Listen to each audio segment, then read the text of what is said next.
اور یہ پہلے مہر کے بارے میں اگر یہ سوچا جائے کہ اللہ تعالیٰ نے یہ کیوں رکھا تو یہ سمجھے عورت کے ایک تحفظ اور مستقبل کی ضمانت کے لیے. اب 32 روپے میں کیا مستقبل کی ضمانت ہوتی ہے؟ 32 روپے کی تو آج کل ایک ٹرافی آتی ہے. بالکل فارن ٹرافی لیں آپ, 32 روپے 40 روپے کی ایک ٹرافی آتی ہے.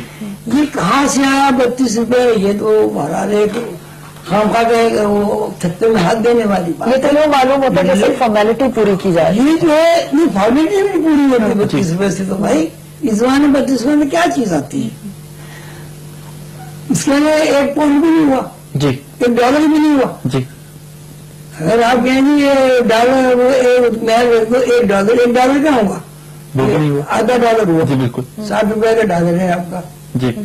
تو یہ تو بات الگ ہے, لیکن بات یہ کہ یہ جو حقائق ہیں جو آپ کے سامنے ہیں اور یہ لاکھوں روپے میں قیمت پڑتی ہے. بالکل جی. جو کہتے ہیں اگر بی بی فاطمہ کا 32 روپے مہر تھا, وہ بھی ہمیں تو کہیں نہیں ملا 32 روپے مہر.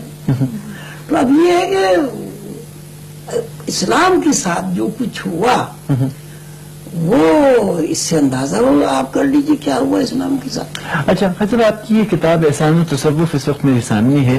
یہ اگر ہمارے ناظرین دیکھ پائیں, احسان و تصوف یہ کتاب خواجہ شمس الدین عظیمی صاحب کی یہ تحریر ہے. یہ کتاب آپ کی بہاؤالدین زکریا یونیورسٹی کے نصاب میں ہے جی شامل ہے. ساتھ ہی ساتھ آپ کی 2 عدد کتب جو ہیں وہ برطانیہ کی یونیورسٹی میں بھی شامل کی گئی ہے. یہ ان کتب کا موضوع وہی تصوف ہے, لیکن یہ احسان کے ساتھ تصوف کو ملانا یہ رخ کیا ہے؟ ہم نے عدل و احسان تو سنا تھا, یہ احسان و تصوف یہ کیا موضوع ہے؟ احسان کا لفظ کا مطلب یہ ہے کہ حضور پاک صلی اللہ علیہ وسلم نے فرمایا ہے کہ مومن کو مرتبہ احسان حاصل ہوتا ہے. اور مرتبہ احسان کی تعریف رسول اللہ صلی اللہ علیہ وسلم نے یہ فرمائی ہے کہ مومن عبادت میں جب وہ عبادت کرتا ہے تو وہ یہ دیکھتا ہے کہ میں اللہ کو دیکھ رہا ہوں, یہ اس کا اعلیٰ درجہ ہے. اور اس کا دوسرا درجہ یہ ہے کہ مومن یہ دیکھتا ہے کہ مجھے اللہ دیکھ رہا ہے. تو تصور سارا کا سارا جو ہے اصل میں وہ انر کو دیکھنے کا ایک علم ہے, یعنی انر سے مطلب روح کو دیکھنا کا علم ہے. تو احسان و تصوف کا مطلب یہ ہے کہ وہ علوم تصوف کے وہ علوم جو انسان کو اس کے رب سے قریب کر دیتا ہے, یعنی اللہ کا عرفان اسے حاصل ہوتا ہے. اگر آپ نماز پڑھیں اور تصوف کی آپ علوم سیکھ لیں, جو مشقیں ہیں, مثلا نماز ہے, روزہ ہے, اور ریاضت مجاہدین ہے, اللہ کا ذکر ہے, اس کا پورا کورس ہے. اگر آپ وہ کر لیں تو آپ کے اندر اتنی صلاحیت پیدا ہو جاتی ہے کہ جب آپ نماز پڑھیں تو پھر واقعی آپ یہ دیکھتے ہیں کہ اللہ سامنے ہم اس سے سجدہ کر رہے ہیں. تو اس بنیاد پر یہ احسان و تصوف نام وہ یونیورسٹی والوں نے رکھا ہے. اچھا, خیال ہے ایک جس کے اوپر سے پردے ہٹتے جاتے ہیں, اور وہ جو ایک حقیقت ہے جس کے اوپر سے پردے ہٹتے جاتے ہیں, خیال نہیں ہے. حقیقت یہ ہے کہ ہمارا اللہ سے ایک واسطہ ہے, اور وہ واسطہ رابطہ یہ کہ ہر بندہ جو مشرک نہیں ہے تصوف ہے. لیکن یہ احسان کے ساتھ تصوف کو ملانا یہ رخ کیا ہے؟ ہم نے عدل و احسان تو سنا تھا, یہ احسان و تصوف یہ کیا موضوع ہے؟ احسان کا لفظ کا مطلب یہ ہے کہ حضور پاک صلی اللہ علیہ وسلم نے فرمایا ہے کہ مومن کو مرتبہ احسان حاصل ہوتا ہے. اور مرتبہ احسان کی تعریف رسول اللہ صلی اللہ علیہ وسلم نے یہ فرمائی ہے کہ مومن عبادت میں جب وہ عبادت کرتا ہے تو وہ یہ دیکھتا ہے کہ میں اللہ کو دیکھ رہا ہوں, یہ اس کا اعلیٰ درجہ ہے. اور اس کا دوسرا درجہ یہ ہے کہ مومن یہ دیکھتا ہے کہ مجھے اللہ دیکھ رہا ہے. تو تصور سارا کا سارا جو ہے اصل میں وہ انر کو دیکھنے کا ایک علم ہے, یعنی انر سے مطلب روح کو دیکھنا کا علم ہے. تو احسان و تصوف کا مطلب یہ ہے کہ وہ علوم تصوف کے وہ علوم جو انسان کو اس کے رب سے قریب کر دیتا ہے, یعنی اللہ کا عرفان اسے حاصل ہوتا ہے. میں اگر آپ نماز پڑھیں اور تصوف کی آپ سیکھ لیں جو مشقیں ہیں، مثلا نماز ہے، روزہ ہے اور ریاضت مجاہدین ہیں، اللہ کا ذکر ہے، اس کا پورا کورس ہے. اگر آپ وہ کر لیں تو آپ کے اندر اتنی صلاحیت پیدا ہو جاتی ہے کہ جب آپ نماز پڑھیں تو پھر واقعی آپ یہ دیکھتے ہیں کہ اللہ سامنے ہم اس سے سجدہ کر رہے ہیں. تو اس بنیاد پر یہ احسان و تصوف نام وہ یونیورسٹی والوں نے رکھا ہے. اچھا، خیال ہے ایک جس کے اوپر سے پردے ہٹتے جاتے ہیں، اور وہ جو ایک یہ کہیے گا حقیقت ہے جس کے اوپر سے پردے ہٹتے جاتے ہیں، خیال نہیں ہے. حقیقت یہ ہے کہ ہمارا اللہ سے ایک واسطہ رابطہ ہے، اور وہ واسطہ رابطہ یہ کہ ہر بندہ جو مشرک نہیں ہے، موحد ہے، اللہ کو معبود حقیقی مانتا ہے، پرستش کے علاوہ کسی اور ذات کو وہ نہیں مانتا اللہ کے علاوہ، وہ اس کے اندر یہ صلاحیت پیدا ہو جاتی ہے. اگر وہ صلاحیت کو استعمال کر لے تو وہ اللہ کو دیکھتا ہے، اللہ سے باتیں کرتا ہے، اللہ سے عرض معلوم کر سکتا ہے، اللہ سے دعا کرتا ہے کہ اللہ نے میرا یہ کام، جیسے ایک بیٹا ہے تو مثال لا کے اپنے باپ سے کہتے ابا میرا یہ مجھے یہ چاہیے، اللہ کا بندہ اللہ سے کہتا ہے مجھے یہ چاہیے. لیکن یہ جب ہوگا جب آپ اپنی روح سے واقف ہوں گے، تو روح سے واقفیت اور روح کے ذریعے اللہ سے واقفیت، اس کو مرتبہ احسان کہتے ہیں.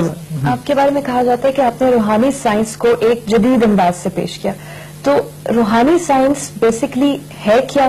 اس میں کیا جدت ہے جو آپ لے کر آئے ہیں؟ اور دوسری بات یہ، سب سے اہم بات یہ کہ یہ ایک عام انسان کو اپنے مسائل حل کرنے میں کس طرح سے مدد دے سکتی ہے؟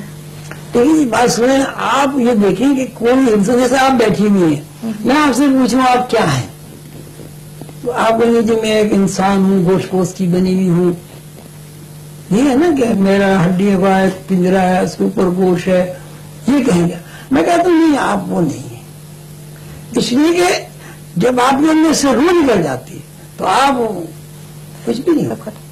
تو اصل آپ کی جو ہم یہ تصور بھی بتاتا ہے کہ اصل جو یہ انسان ہم بیٹھے ہیں آپ کے سامنے، بھائی یہ اصل نہیں ہے، یہ اصل انسان روح ہے. اور یہ جو گوشت پوست کا سارا جسم یہ ہے، یہ اس کا ایک روپ ہے روح کا، اور روح کا ایک لباس ہے. جب تک روح اس لباس کو پہنے رہتی ہے اس کے اندر حرکت رہتی ہے، اور جب روح اس لباس کو اتار پھینک دیتی ہے آدمی ڈیڈ باڈی ہو جاتا ہے. کوئی آدمی روح نکلنے کے بعد پانی کا ایک قطرہ اس کے حلق میں آپ نہیں ڈال سکتا. صحیح. سر، اس کے علاوہ آپ نے بہت سے میڈیٹیشن ہالز بھی قائم کیے ہیں، تو کچھ ان کے بارے میں بتائیے کہ یہاں پہ میڈیٹیشن ہال اصل میں ہمارے اسکول ہے ہماری روحانی سکھانے کے. ہم نے اس کا نام مراقبہ ہال رکھ لیا، میڈیٹیشن ہال رکھ لیا، نام تو کوئی نہ کوئی ہوگا نا جی. تو اس میں ہم یہی سکھاتے ہیں کہ انسان اگر اپنی اصل سے واقف ہو جائے، اپنی روح سے واقف ہو جائے، تو اس کی جو یہ ٹینشن ہے، اسٹریس ہے، فلاں ہے، اس سے اس کو نجات حاصل ہو جائے گی. اس کی صحت بھی اچھی ہو جائے گی، اس کا حسن بھی زیادہ ہو جائے گا، وہ حد عزیز بھی ہو جائے گا، اس کی عمر میں بھی اضافہ ہو جائے گا، اس کے بچے بھی ٹھیک ہوں گے. ایک آدمی غصہ کرتا ہے تو اس کے بچے تو لامالا غصہ کریں گے، ماں باپ سے چیخ کے بولتے ہیں، بچے چیخ کے بولتے ہیں. لیکن اگر ایک ماں اور باپ دونوں روحانی ہیں اور ان کا رابطہ اللہ سے اور اللہ کے رسول صلی اللہ علیہ وسلم سے ہے، تو خود بخود بچوں کا ذہن اللہ اور رسول کی طرف متوجہ ہو جائے. یہی وجہ ہے ایک سے ایک اولیاء اللہ خواتین کی کتاب لکھنے کی، کہ اگر خواتین میں اللہ تعالیٰ کرے یہ شعور پیدا ہو جائے، وہ تھوڑا صحیح روحانی علوم سیکھ لیں، تو چونکہ وہ بچوں کا ایک گہوارہ ہے تو ہمارے بچوں کی اچھی تربیت ہو جائے گی.